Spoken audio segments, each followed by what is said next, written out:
এরপরে প্রশ্ন হলো, বিয়ের পূর্ব শর্ত হিসেবে অনেকেই বলে থাকেন আগে নিজের পায়ে দাঁড়াও পরে বিয়ে।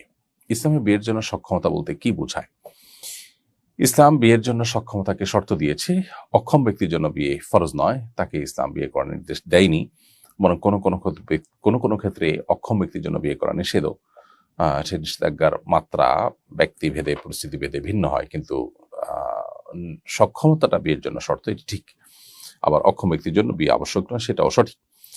এখন কথা হলো যে কতটুকু সক্ষমতা হলে বিয়ে ফরজ হবে। উত্তর হলো, বা বিয়ে করা জায়েজ হবে, বা সুন্নাহ সাধারণ অবস্থাতে সুন্নাহ হয় সেটা হবে। তো এর উত্তর হলো যে বিয়ে করার বিধান প্রযোজ্য হবে বা বর্তাবে যখন কেউ স্ত্রীর মহরের পাশাপাশি স্ত্রীর ডাল ভাত জোগাড় করার মতো সক্ষমতা যখন তার থাকবে, আর্থিক সক্ষমতা এবং শারীরিক সক্ষমতা তার কাছে থাকবে, তার জন্য বিয়ে করা বিধানটি তার জন্য প্রযোজ্য হবে।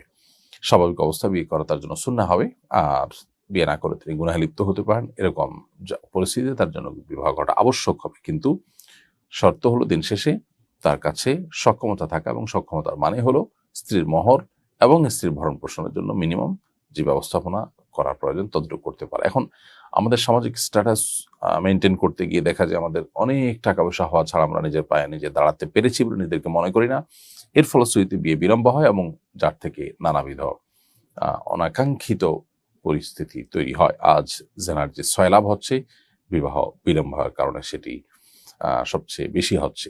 যার কারণে সময়মত বিবাহ দেওয়ার ক্ষেত্রে, বিবাহ করার ক্ষেত্রে আমাদের আন্তরিক থাকতে হবে এবং চাহিদাকে কমিয়ে আনতে হবে। প্রয়োজনে অনেক বড় ঘরে বিয়ে না করে নিজের সাধ্য সামর্থ্যর অনুপাতে কুফ বা সামঞ্জস্যতা মেনটেন করে তিনি বিয়ে করতে পারেন। অতএব ডাল ভাত জোগাড় করার জন্য যা লাগে মিনিমাম জানা হলে নয়, যেটা দিয়ে আপনার চরিত্র হেফাজত আপনি করতে পারেন বিয়ের মাধ্যমে, সেটুকু ব্যবস্থা করতে পারলেই আপনি ইনশাআল্লাহ সক্ষম হিসাবে বিবেচিত হবেন। প্রিয় দর্শক, দেখতে